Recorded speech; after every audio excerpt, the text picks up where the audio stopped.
Alright, so I've done this one already. I mentioned this in my last waifu tier list. I already recorded this, but the audio was fucked. For some reason, it was peaking all the time. So, yeah, it was just recorded too loud, basically. So, I have to do it again. Now, it's been a week or two since then, so I don't remember a lot of the placements, which is important because this is all about doing it on the fly. I'm going to be doing two of these. One is from the perspective of it being a mainline installment, which means that certain characters are going to have to stay. You need to keep, like, Nobunaga around and Hideyoshi. They have to stay. The second one will be instead going off the idea that it's a spin-off. It's a spin-off game with half the roster, and in that, there's a lot more freedom. It could be like half the roster is going to show up in Warriors Orochi 5 or Warriors All-Stars 2. There's a lot more freedom there. You don't need to keep Ieyasu in there. You don't need to keep Hideyoshi and Nobunaga. You can, but you don't have to. So this one is from the perspective of it being another main installment. It doesn't have the characters from Samurai Warriors 5 yet. This one I found only has characters up to 4-2. And Spirit of Sanada. I mean, Samurai Warriors 5 is already cutting like half the roster anyway. They said there's going to be 25 characters, and I'm curious to see how many characters we'll have in that Samurai Warriors 5 series by the time it wraps up. They'll presumably do an Empire, so will that game bring all the characters back in new forms, or will they instead just bring them back as they were, but slightly tweaked to be more appropriate to the new art style? Of course, the question of will the spin-offs be more traditional, like Extreme Legends type thing, or will it be Samurai Warriors 5-2, like 5 is the Nobunaga stuff, 5-2 is the Hideyoshi stuff, and then the Ieyasu stuff, and by the time we've done this trilogy of 5, we'll have all the characters brought back. Who knows? It'll be interesting to see, but anyway, now we can finally get on with this. So, Kai has to stay. She is best girl. Then we have Ginchio, other best girl. No, other best girl. So, you have to have the big three, the three unifiers. Where's Nobunaga gone? There he is. So they have to stay. Then you need the big faction leaders. You don't strictly need Ujiyasu since you can have Kai representing the Hojo because they're at the most prominent around the time that they're defeated. But I'm going to keep Ujiyasu because he is cool. But just need to fucking find him first. There he is. Then you need to keep Masamune and Mitsunari.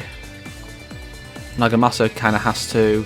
Oichi because she's got that interesting story going with Nobunaga and Nagamasa. The thing about Oichi though is that it's kind of a shame that we haven't actually had the option since 2 to have her side with the Oda. It's always with Nagamasa. The same thing happened with Sun Shang. After Dynasty Warriors 5, there's never been the option for her to side with her brother over her husband. It's like how Yukimura hasn't been able to survive since, outside of like one of those weird hypothetical scenarios in Chronicles 3. Other than that, he's not been able to survive since Samurai Warriors 2. It's like, come on guys. Let Yukimura live.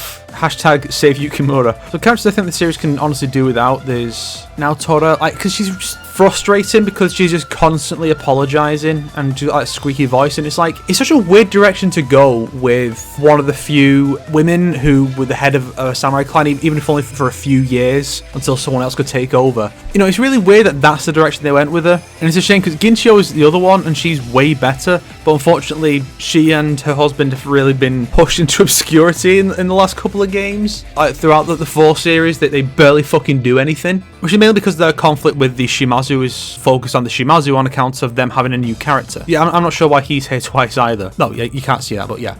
But anyway, Kanetsugu was only really needed before they brought in a proper successor for Kenshin, because in Samurai Warriors 2 he kind of was the successor character, so he was necessary then, but once you actually got a proper successor for Kenshin, you don't need that. Just a bit of rearranging to make them easy to keep track of. Yeah, Yukimura and Nobuyuki's sister didn't really do anything. I know she was an NPC, but she wasn't even playable, which is weird because like they had 2 other NPCs with generic movesets, and Samurai Warriors has always had 3 generic movesets. You have the sword, the spear, and the Naginata, which is specifically for women, and she doesn't do anything. Also, because of the way the aging stuff works in Spirit of Sanada, she doesn't get older after becoming an adult, unlike her brothers. Like, remember, she's the oldest, and by the end of the game, she looks the youngest. And unlike Kunoichi and Sasuke, she's not a ninja, so she has no excuse for not aging. She doesn't have ninja magic. I wasn't too fond of how they handled Cha-Cha in Spirit of Sanada, but I would say that You keep her around because that makes the actual final conflict between the Tokugawa and Toyotomi a bit more interesting, because Hideyori is not a full character, and he honestly shouldn't be. He should not be a full character, because that means you've got either a roster slot wasted on a character who can only be used in like 1, maybe 2 battles, or you increase his role so that he is around longer as an adult, which really makes it difficult to be sympathetic towards Ieyasu, because this was an issue the anime had. We find out right after Sekigahara, yeah, Hideyoshi's son is an adult already. Kind of thing that gives Ieyasu some degree of, I guess, heroism is that he's doing this for the sake of the country, but not like, I will do this better than the Toyotomi. It's more because Hideyoshi's left everything to his son, who's too young. And so Ieyasu's like, well, we need stability now, and we're not going to get that with things as they are, so I'm going to take over. And so without that, if Hideyoshi's son is an adult, and thus, unless you portray him as explicitly incompetent, it's really hard to look at Ieyasu as anything but a villain. And that's why things get really depressing, because, he's the canonical winner. And a lot of the newer games have just flat out not had the option for any other faction to win. And it's like, yeah, he's the winner, but that fucking sucks, doesn't it? I got way off topic. Let's cut some other characters. We don't need Goemon. He's not a good character. He's kind of I know they toned down him being an Okuni simp in some of the more recent appearances, but they didn't give him anything as an alternative, so he just kind of has nothing going for him anymore. Then we're going to get rid of Musashi and Kojiro, because see, the reason these characters got cut after 1 game each is because there's not really much else you can do with them. Like, while I'd love to see, say, William Adams show up in one of these games, you'd either just be repeating the same story with him over and over again, or he'd have no story. He's basically almost completely disconnected from the actual wars, and the same goes for these characters. Okuni kind of gets a pass because she's a woman, but yeah, Yoshimoto kind of has the same issue. I mean, he's at least relevant early on, but, Samurai Warriors 2 just didn't have him at all. They just, again, just completely cut him, and it works fine. The story does lose out a little because that is Nobunaga's, like, big moment. He takes down a major warlord. Though I feel like it would be a bit more impactful if we had a campaign that would go through everything chronologically, because then you see him and his interactions with, like, the Kanto trio, and then after that Nobunaga comes in and kills this major character. But we don't really need him. As for the Mori, I would say, thing is, a lot of this is just basically taking the factions and reducing them to 1 character, and I really shouldn't. It's just that some factions like the Oda need more, because there's so many figures who are either part of the Oda or are just so heavily associated with them that you can't really disconnect them, and they're also really significant for the actual narrative. This guy kind of gets a free pass because he's relevant to this guy and this woman and this guy's got a lot going on. Now, as far as actually trying to tell the story of the era goes, Toshie is a bit more important compared to Keiji. I'm going to leave Keiji down here because I think I did remove him from the other version, but I'm not entirely sure if I would, because you do have to kind of find that balance between figures who kind of have to be there for the historical significance and ones who are just fun to have around. Chosukabe gets to stick around, but Yoshihiro yet. So these characters again are getting free pass, and that's where the idea of the spin-off has its value, because a character doesn't get a free pass just because they're a faction leader. These characters could get cut. Maybe I would drop Yoshihiro in favour of the other Shimazu rep. Or you might have certain characters who aren't that interesting in a lot of the games, but kind of need to be there because they are a major faction leader. We don't need... Right, we don't need Shingen's son, because, again, he's added as an NPC in the final expansion for Samurai Warriors 4. Clearly, we don't need him. Oh, also, just for clarity for people who actually know this series, I'm also going to go off the assumption that with these characters being erased would become NPCs again. That, I don't think has ever happened in these games, outside of, like, I think like the DS or maybe one of the PSP spin-offs, that did happen. But normally when someone gets removed, they don't return as an NPC, even if they were NPCs before. In Dynasty Warriors 6 and Vanilla 7, they didn't have Pong De. He was just completely gone. Even though he has a bit of a notable role in a certain stage, or a few of them, they didn't include him. Because it'd be weird to go back to an NPC. Like Jiang Wei had been a character since Dynasty Warriors 3. And then Dynasty Warriors 6 comes along and drops him. It would have been weird if you just got this generic dude coming in and going, I am Jiang Wei. No fella. No, you're not. It's weird enough when you go back to an older entry and it's like, well, this character's been around since Samurai Warriors 2. Now I'm going back to Samurai Warriors 1. And now Honda Tadakatsu is a generic. And you're like, fucking what? Tadakatsu is also going to get to stick around. He's kind of significant. I don't want to overload it with the Tokugawa, but you can. Hanzo is... Well, you need ninjas. I guess you can drop Hanzo. He's the most famous of all the ninjas, but you don't need him specifically to fill that role. I'm going to drop... Well, we only need one Sanada ninja. Sasuke's a bit more got the actual historical. Then you have Kunoichi, who's kind of based on similar concepts, but she's not based on anyone in particular, but at the same time, I think she's the more interesting character. Well, she's a more fun character, at least. Sasuke probably has the more interesting story. It's tough. Drop Hisahide. Magoichi can stay. I'm very fond of Sakon as a character and in terms of moveset. I mean, I feel like of all the characters in the series, he's probably got the best moveset, especially in Warriors Odyssey 4, where he can just rain down projectiles and just melt everyone who comes at him. It's great. Munenori can go. Since we have a supporter for Mitsunari, we don't really need Yoshitsugu. I like him, but he wouldn't be at the top of my priorities list. Ieyasu's son can go. Although, if this thing had included like both versions of this character, you know, like including the one from the anime in 4-2 and 4 Empires, for that case, we'd have to say, well, one of them stays, one goes, the other one would go. Actually, I might have kept the other one now to think about it, because he has a bit more interesting character, because he starts out kind of like a less competent version of Samurai Warriors 1 Ieyasu, and it kind of, at least in the anime, he kind of went through a little bit of character development. There wasn't really as much to the Spirit of Sanada version, which was a shame. Also, his design is super generic. I mean, I know he's a non-playable NPC, but you gave him his own design, and he's just some dude in samurai armor, whose only significant thing is his helmet has like the same iconography thing that his father has, and that's it. That's all he's got going for him. I have to cut down the Oda forces, so Ranmaru unfortunately has to go, because Mitsuhide has to stick around. He's super important to the narrative. His daughter, on the other hand, no. I mean, she just hangs around, hides in boxes, and according to Samurai Warriors 4-2, can also brainwash people. It's really weird, and I don't understand her character. I feel like she's one of the characters who has among the most potential as far as the reinventions in Samurai Warriors 5 go, because while I'm not too fond of a lot of the new designs, the idea of every new mainline installment having a complete reimagining of some of these characters, while it'd be sad to see characters like Kai be completely changed, I think Kai is pretty much perfect as she is currently. It could lead to some interesting takes on some of the characters, something different every time. And I think Gracia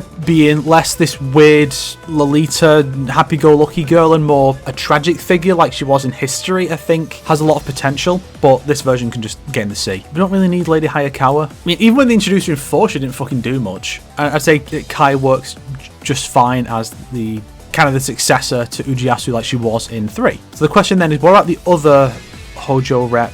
Does he stay? Well, we need at least one ninja, and I'd like to have one other than one of the Sanada ninja. I'm very fond of Nene. I think she's actually one of the most interesting characters, because, you know, the real Nene couldn't have kids. She was infertile, and that's why she treats Hideyoshi's subordinates, particularly Mitsunari and the other two, like they are her kids, because she can't have any. That's fucking tragic. That's a great way to characterize her. Oh, this guy can get in the sea. I don't care for this Jin Kazuma looking motherfucker. Nor do I care for her, the woman who just shows up in the middle of battles and starts poison ivying her way through generic soldiers and saying, come work for me, and it's like, bitch, get back in line. I'm talking about the guys she's manipulating, not her herself. She can get in the sea, they need to get back in line. Muneshige, I guess he can stick around.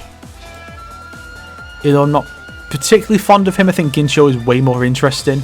I'm going to drop Motonari in favour of Takakage, was it? I forget his name. I've not played Samurai Warriors in a while. Because he was actually around during this era. Motonari was like, I think he died before any of this. I think even if you go to like the earliest battle involving the Kanto trio, I think even by then he's fucking dead. So I'm going to leave him out. If we like a spin-off type approach, he'd be the one to make the cut, because I just like him more. Takakage, I feel, didn't get that much in the way of characterization, besides he literally cannot survive without books. Like, he needs to read for sustenance. If he doesn't get that, he dies.